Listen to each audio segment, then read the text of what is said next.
लोक जनशक्ति पार्टी को लेकर के कई तरह की चर्चाएं और बातें आप सुन रहे होंगे, लेकिन इन सब चर्चाओं के बीच में कुछ ऐसी भी बातें हैं जो चर्चा से बाहर रहती है, लेकिन भीतर ही भीतर उसके असर देखने को मिलते हैं। इधर आप देखे होंगे कि लगातार चिराग पासवान जहां आशीर्वाद यात्रा के लिए चर्चा में हैं, वहीं लोक जनशक्ति पार्टी के दूसरे खेमे के नेता पशुपति कुमार पारस लगातार जब से केंद्रीय मंत्रिमंडल में शामिल हुए हैं तब से वो अपने पुत्र को लेकर के ज़्यादा चर्चा में हैं। अक्सर उनके पुत्र उनके साथ नज़र आने लगे हैं, लेकिन जब ये बातें चर्चा में बढ़ गई तो फिर उन्होंने अपने भतीजे या फिर कहा जाए कि अपने गुट के युवा नेता प्रिंस राज को साथ रखना शुरू कर दिया। इतना ही नहीं, अब हाल फिलहाल में तो कुछ और भी बातें हैं जो ज़बरदस्त चर्चा में चल रही हैं। आपको याद होगा कि जब लोक जनशक्ति पार्टी का विखंडन हुआ था तब चिराग पासवान को छोड़कर बाकी के 5 सांसद पशुपति कुमार पारस सहित एक गुट में आ गए थे और वो पारस गुट कहा जाने लगा था। इन सारी बातों को लेकर के धीरे धीरे पार्टी के अंदर विद्वेष बढ़ता गया और चिराग पासवान अपनी अलग राह चुन लिए। उनकी राह थी आम जनता के बीच में जाने का और इस काम में वो लगातार निरंतरता के साथ लगे रहे।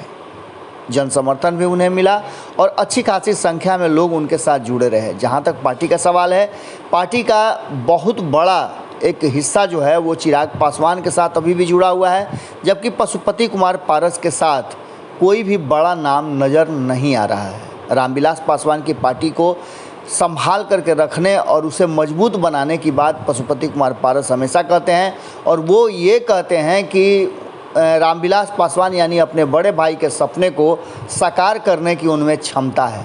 लेकिन जो 5 सांसद हैं उनको एकजुट रखने और उन्हें पूरा सम्मान देने का अब तक कोई अवसर ऐसा नहीं दिखा।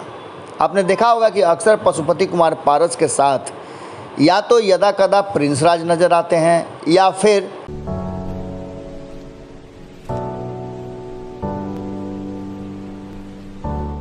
चंदन सिंह नजर आते हैं। आपको पता है कि चंदन सिंह नवादा के सांसद हैं और उनके अलावा कभी कभार उनके साथ सूरजभान सिंह नजर आ जाते हैं। यानी कि पार्टी में जो कुछ भी हो रहा है उसका या तो चाबी सूरजभान सिंह के पास है या फिर पशुपति कुमार पारस से बाकी के लोग, बाकी के सांसद नाराज चल रहे हैं। बाकी के जो सांसद हैं वो अक्सर पशुपति कुमार पारस के साथ किसी भी मीटिंग, बैठक या किसी जगह नज़र नहीं आते हैं। एक बार फिर से जब मुख्यमंत्री नीतीश कुमार से मुलाकात की बात हुई तो मिलने वालों में वही 2 नाम थे, पशुपति कुमार पारस के साथ प्रिंस राज और चंदन सिंह नज़र आए। हालांकि आपको बता दें कि चंदन सिंह जब पार्टी का विखंडन हुआ था उससे पहले भी जाकर के नीतीश कुमार से मिले थे।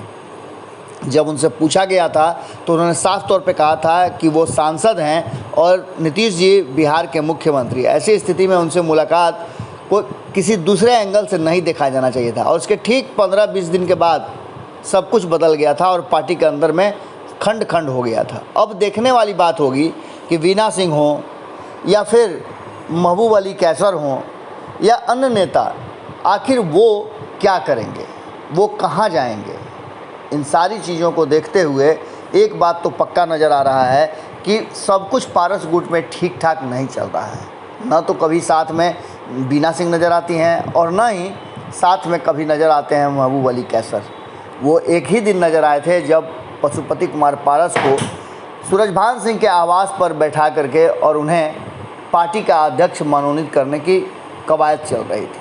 अब ऐसी स्थिति में देखना दिलचस्प होगा कि क्या पशुपति कुमार पारस, जो एक बार फिर से चिराग पासवान का बड़ाई शुरू कर दिए हैं, अपना बेटा बताने लगे हैं, वापसी का रास्ता अपना रहे हैं, क्योंकि दबाव पशुपति कुमार पारस पर बढ़ता जा रहा है। जो कुछ भी हाजीपुर में उनके साथ हुआ उससे साफ लग रहा है कि उनका जनाधार जिस तरह से चिराग का है वो नहीं है।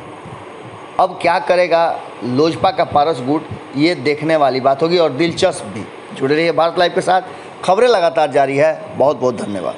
अगर ये वीडियो पसंद आई और वह बिहार के राजनीति और बिहारियत से सरोकार रखेनी तो सब्सक्राइब बटन दबा के चैनल के सब्सक्राइब कर ली। ओजे एगो घंटी बा, ओकरा बटन दबा देला से कुल सटीक और मारक खबर रुआ मुफ्त में मिल जाई। अगर रउआ पत्रकारिता के हमनी के नया प्रयोग में सहयोग कर चाहतानी तो ज्वाइन बटन दबा दी।